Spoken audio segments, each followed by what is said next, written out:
If this video was vertical, would you watch it? We believe the only thing that Commodore 65,000 is any serious professional quality reports.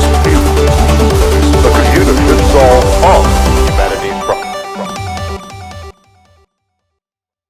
Between shorts, reels, TikToks and stories, the world of video has gone through a seismic change in the past decade. But what does this mean for the future of video and filmmaking?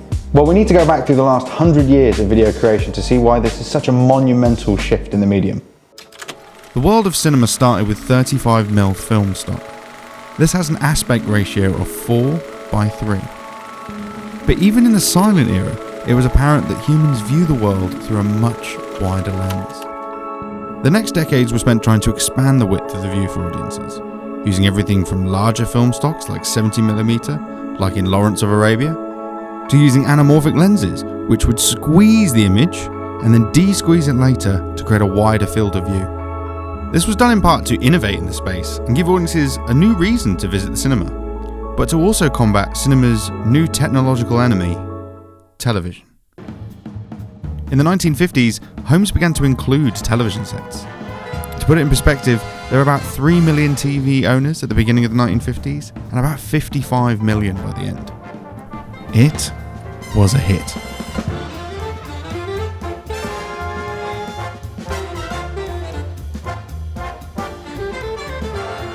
As televisions became more affordable, Hollywood had no choice but to make films directly for it. Because of this, filmmakers were capped at the 4:3 ratio that television had. In the late 90s, TVs finally switched from 4:3 to 16:9, finally putting a widescreen in the home, allowing people for the first time to view films in their own home closer to the director's intention. With aspect ratios finally aligned at home, cinema looked to innovate in other ways, be it 3D, IMAX, and other interactive experiences. But little did they know, a new enemy was emerging in California. And we are calling it iPhone. Today, Apple is going to reinvent the phone. With the iPhone came a new wave of glass monoliths, offering a different way for people to interact with familiar content. News, blogs, websites, this new form factor seemed to excel at consumable media.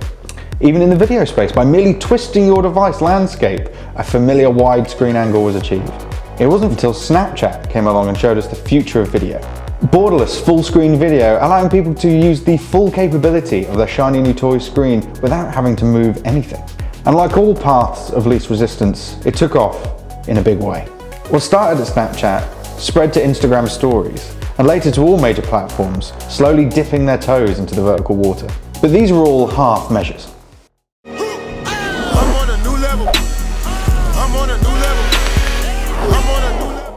Combining the UI from Snapchat, the informal nature of Vine, and the algorithmic infinite scroll, and you have a new titan in the space.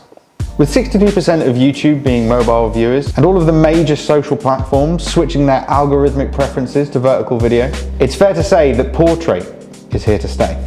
This is being reinforced by big brands like Adidas, making adverts exclusively for vertical video. But I believe now more than ever, the nature of the content dictates the medium.